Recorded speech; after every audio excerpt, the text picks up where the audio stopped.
I'm only telling this story because I didn't take a sip. The drink looked perfect to perfect. A tall stemmed glass, ruby red sangria, ice clinking softly, orange wheels pressed against the glass like it belonged in a magazine spread, fresh mint crowning the top, cold enough to fog the rim. My mother-in-law placed it in front of me with a smile that had the shape of kindness, but none of the warmth. Made it special, she said, for my favorite daughter-in-law. I thanked her. I even smiled back, but my stomach clenched the way it does when the air pressure drops before a storm. Because as she set the glass down, she glanced toward the hallway checking if anyone could see, and her hand wasn't steady. Her fingers trembled against the stem, just slightly, the kind of tremor that comes from trying too hard to appear calm.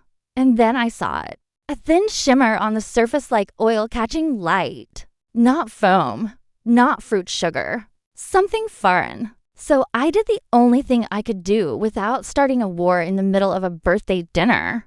I waited until she turned her back, and I switched the glasses. 40-5 minutes later, my father-in-law collapsed on the bathroom floor, making sounds that silenced the entire house, gagging so violently it echoed down the hallway, skin turning gray, sweat pouring off him like fever.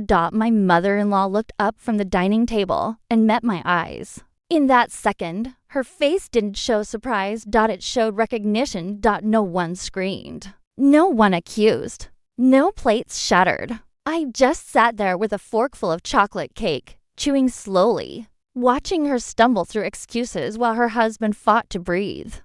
I didn't drink the sangria, but I swallowed the truth, and it sat in my chest like a stone. My name is Noelle Carter. I'm 34. I live in Eugene, Oregon, in a house my husband and I saved years to afford. Quiet street. Tall pines, ordinary life. The kind of life you can lose if you stop paying attention.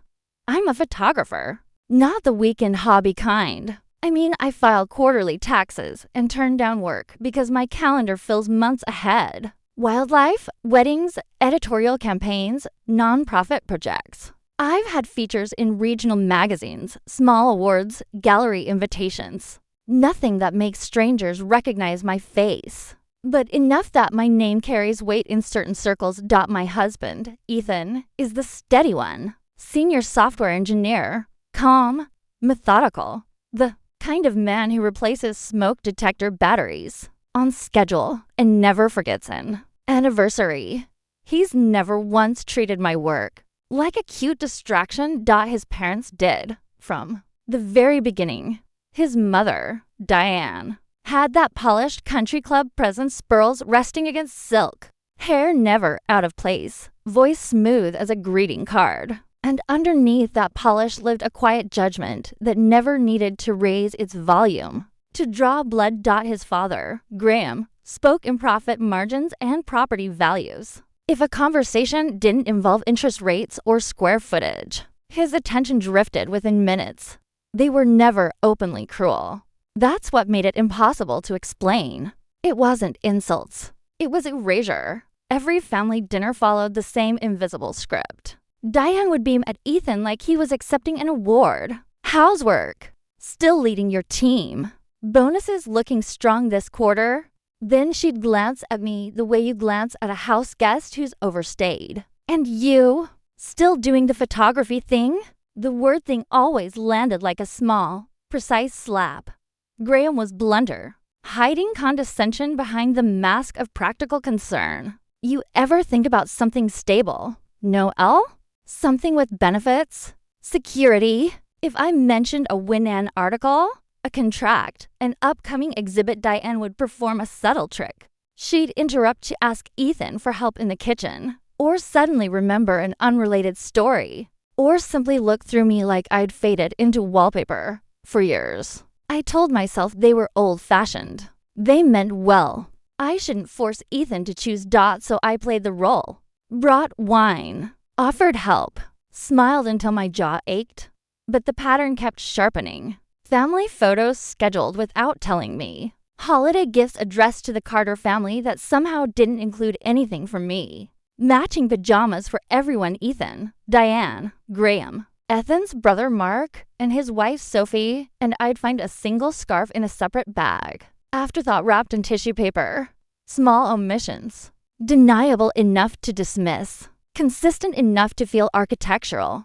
That's the thing about certain kinds of cruelty. It doesn't announce itself. It accumulates. And Diane had mastered the art of accumulation.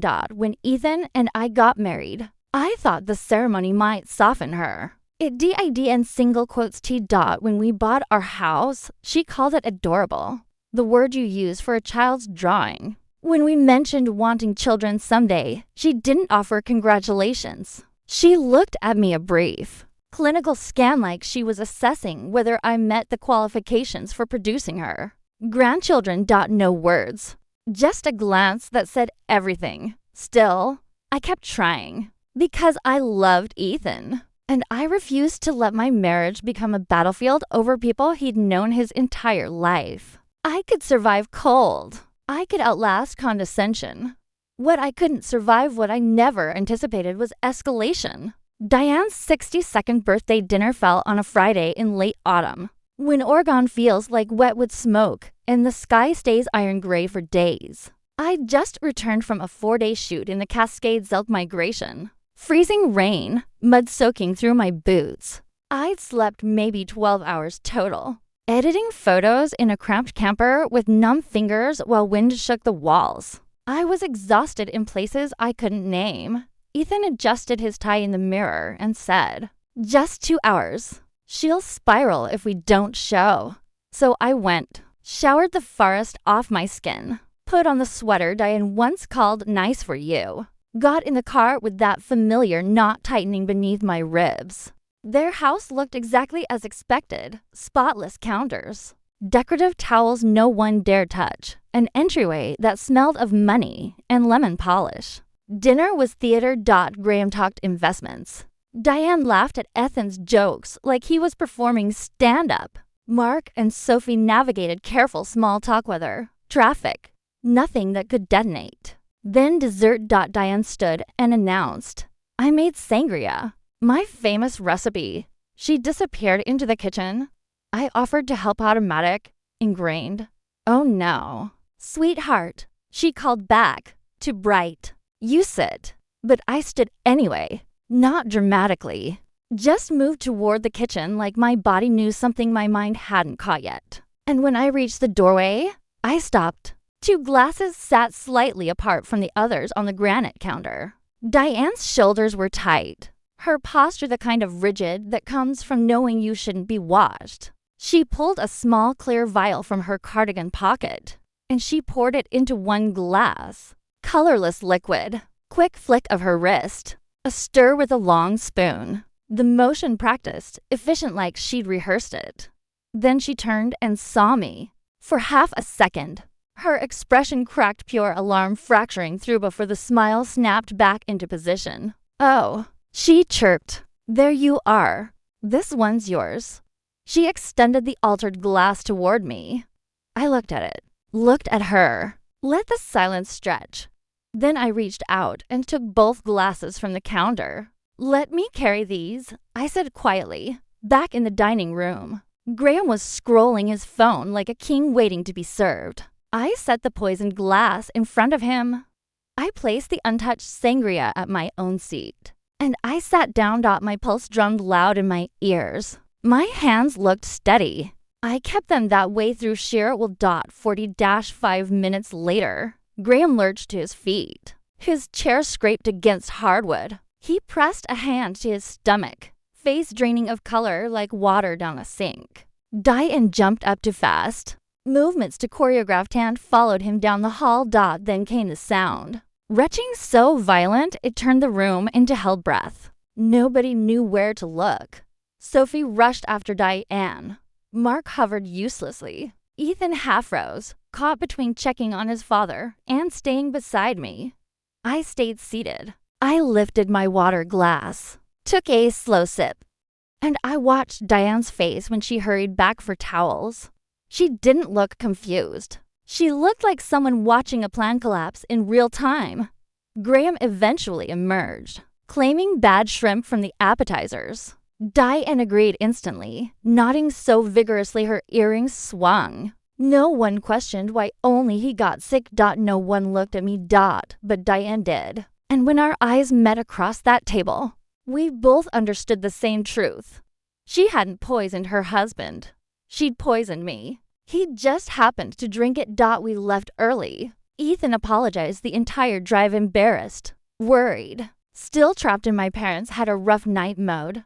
I didn't argue. I didn't cry. I didn't accuse Dot at home. I retrieved the glass I hadn't touched, sealed it carefully in a Ziploc bag, and placed it in the back of the refrigerator like evidence in a case I was building. Because that's exactly what it was. That night, I slept maybe an hour. The next morning, I called Dr. Priya Salazar, a toxicologist I'd met while shooting corporate headshots for her clinic. Brilliant, discreet, the kind of person who hears something unthinkable and doesn't gasp. She calculates. I told her I needed a lab analysis done. She asked, work-related or personal? I said, family. She didn't ask another question. 3 days later, my phone rang. Noel. Priya said carefully, the sample contains benzodiazepines. A significant dose. Not lethal, but enough to severely impair cognition, confusion, impaired judgment, memory gaps, potential blackouts. My fingers whitened against the kitchen counter. And to be clear, she added, this wasn't accidental contamination. It was deliberately introduced. I thanked her, asked for the written report. She emailed it within minutes. I stared at the PDF, like it was a door swinging open onto a room I'd always suspected existed. Not because it proved Diane disliked me. Because it proved she was willing to act on it. I didn't tell Ethan immediately. Not because I wanted to manipulate him. Because I knew exactly what would happen if I detonated this bomb. Without a strategy, denial, chaos, Diane weeping, Graham raging, Ethan torn apart trying to hold everyone together while the truth got buried under emotion. So instead, I started mapping the larger pattern. I researched what I could access legally, public records, professional licensing databases, patterns a careful person can trace if they're paying attention. And what I found wasn't a single mistake. It was a system. Diane had overlapping prescriptions from multiple providers. Doctor shopping, Priya called it when I described the pattern. Enough to explain her erratic moods, her periodic disappearances at family gatherings. Why her smile sometimes looked painted on like stage makeup. Then I made the call that changed everything.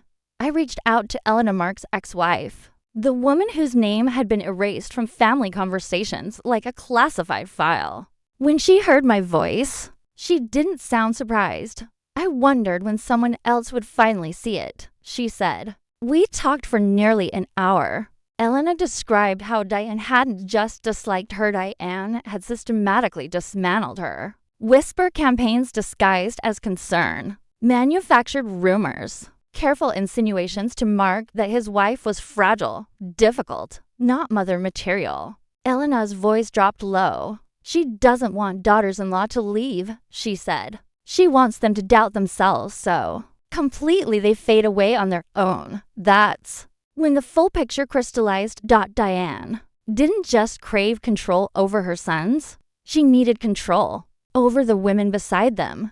And if a woman couldn't be controlled, she had to be made to seem unreliable. A week later, Ethan came home and mentioned casually, Mom needs updated headshots for LinkedIn. She asked if you'd take them. I stared at him. He interpreted my silence as hesitation about the workload. She wants something professional. Said you're really talented. It required every ounce of restraint. Not to laugh at the grotesque irony. She wanted the woman she'd tried to drug to photograph her looking trustworthy for the internet. I smiled and said, sure, Saturday works. Then I prepared. Not for revenge, for containment. I printed the toxicology report. I organized timelines of every slight, every exclusion, every carefully constructed wound. I compiled screenshots of Diane's text series of passive aggression dressed as maternal concern. I made copies of everything and stored one set outside the house with someone I trusted. And I quietly consulted an attorney who told me to things. If I confronted her, I should expect complete deflection. If she escalated further, I needed documentation and boundaries carved in stone. Saturday arrived. Diane opened her front door wrapped in silk and expensive perfume, posing like she was already mid-photo shoot. Gramps golfing, she said brightly. We'll have complete privacy. Of course we would. I set up my lights in the sunroom, adjusted the backdrop, calibrated my camera. Then, before I lifted the lens, I placed a manila envelope on the table between us. What's that? She asked, smile still fixed. Something you need to read. I said. She opened it. Page by page. I watched her expression transform not into guilt, not into shock, but into something colder. Something that had been hiding beneath the performance all along. This is insane, she whispered. I kept my voice level. Tell me why you did it. Her eyes narrowed. The mask didn't slip, it shattered. You're not right for Ethan, she said flatly. No sweetness left. He needs stability. A real partner. Not someone who vanishes into forests for weeks and calls it a career. And drugging me was going to help him realize that? I asked. She didn't deny it. You weren't supposed to actually get sick, she said, as if that was the moral boundary. You were supposed to seem foggy, forget appointments, miss something important. Let him finally see you're unreliable. My stomach turned not from the confession, but from how casually she delivered it, like she was reviewing a plan that had minor execution flaws. I took a slow breath. Here's what happens now, I said. You tell Graham the truth. All of it. And you stop treating me like an obstacle you're entitled to remove. She scoffed. He won't believe you. I picked up my camera, clicked the lens cap off. Then you're gambling your entire life on that assumption. I didn't take a single photograph. I packed my equipment and walked out. By evening, the call started. Diane left voicemails for Ethan, trembling, wounded, confused. She said I'd arrived hostile, that I'd threatened her, that I seemed unwell, honestly. Ethan unstable. A textbook maneuver. Sees the narrative first, paint herself as victim, make my truth sound like a breakdown. When Ethan finally asked me what happened, I didn't argue. I handed him the report, the screenshots. The timeline. I told him about the vial, the switch, his father on the bathroom floor because he drank what was meant for me. He went quiet in a way I'd never witnessed. Not angry yet. Something beneath anger. Something that looked like the ground shifting under his feet. Because when you've lived inside a story your whole life, you don't recognize it as a story until someone hands you the original script. For 2 weeks, our house held its breath. Ethan went to work, came home, sat in silence, said I don't know more than he said my name. He visited his parents on Sundays alone. Each time he returned, he looked diminished somehow, smaller. I didn't chase him. I didn't push. I just stayed steady, present, waiting. Then one evening, Ethan walked through the door carrying a small cardboard box. No return address, he said. Just my name. Inside was a USB drive sealed in a plastic bag. We plugged it into my laptop. Security footage. Cloud backups from Diane and Gramps' home system. Clip 1. Diane in the kitchen, pouring from a small vial into a glass. Clip 2. Graham lifting that glass to his lips. Clip 3. After we'd left Diane screaming at Graham in a voice I'd never heard from her. Ragged and venomous. You drank the wrong one. She hissed. You never do anything right. Then came the moment that turned my blood cold. It was a safe dose, she snapped, defending herself like she was explaining a recipe adjustment. I needed her to fail. Ethan has to see she's not dependable. Graham groaned, still sick, and mumbled something like, You've lost your mind. And Diane replied, eyes calm. I'm protecting this family. The footage continued. More discussion, more planning, references to planting seeds of doubt. Talk of making her think leaving was her own idea. A strategy to dismantle my marriage through erosion. Not explosion. Ethan stood up halfway through and left the room. His body couldn't stay seated inside that reality. When he came back, his eyes were red-rimmed. Who sent it? He asked. I didn't know, but I had a suspicion. Someone inside that house had finally decided they were done being complicit. The next day, we invited Mark and Sophie to our place. No warning. No preparation. Just dinner, conversation, tension thick enough to taste. After dessert, Ethan stood. We need you to see something. I connected the laptop to our television. The clips played. Timestamps visible in the corner. No commentary. Just raw, undeniable truth. Sophie covered her mouth with both hands. Mark's face went ashen. When the footage ended, Sophie whispered, "She tried to do something like this to me." Mark turned. Stunned. What are you talking about? Sophie nodded, tears building. Not drugs, but she's been working on you for years. Every fight we have, she somehow already heard my side from someone. Every time I'm stressed, suddenly she's telling people I'm struggling, unstable, difficult. Mark looked like someone had removed the floor beneath him. Ethan sat beside me, jaw tight, hands clasped. This ends, he said. All of it. Now. And for the first time since that birthday dinner, I felt something shift between us. Not comfort yet. Alignment. The following evening, we drove to Diane and Graham's house together. Ethan, Mark, Sophie, and me. Diane opened the door wearing her pleasant mask. Graham stood behind her like a sentry. Oh, Diane said. A family meeting. Ethan stepped forward. Yes, we sat in their living room, on their furniture, in their territory.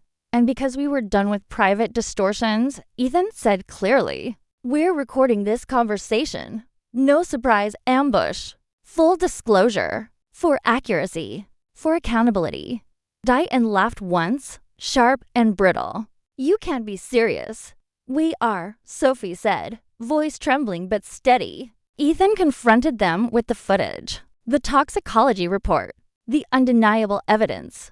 Diane denied, of course, claimed the footage was edited, claimed misunderstanding, tried tears, tried pivoting into martyrdom. After everything I've done for this family, and Sophie leaned forward and said quietly, you don't love your family. You manage it. That sentence landed like a bell, struck in a silent room. No one spoke. I didn't argue with Diane. I didn't need to. I watched her do exactly what people do when they lose control of the narrative spiral, deflect, accuse, attempt to rewrite reality in real time. The red recording light blinked steadily, and for the first time, her performance had an audience that refused to applaud. We left without receiving an apology. But we hadn't come for an apology. We came for the end of the illusion. A month later, I opened my first solo gallery show. I titled it What People Don't Say. The centerpiece was a portrait series women photographed in soft light, eyes sharp and knowing, mouths closed. The theme wasn't Diane. It wasn't revenge. It was something larger. What happens when you keep smiling through harm? So long you forget what your real face looks like. Ethan came. Mark and Sophie came. Even Elena came standing near the back like she wasn't sure she deserved to take up space. At the end of the night, Ethan took my hand. I'm sorry it took evidence for me to see what you've been living through, he said. I squeezed his fingers. I'm sorry you grew up believing love was something you had to earn through obedience. We went no contact after that. Not explosively. With boundaries. With clarity. With the kind of silence that speaks louder than any confrontation. And Diane lost her most powerful weapon. Not the drugs. Not the lies. The silence of the people around her. Because I learned something I wish I'd understood years earlier. Some people don't become dangerous when you confront them. They become dangerous when you stop letting them rewrite your reality. And I stopped.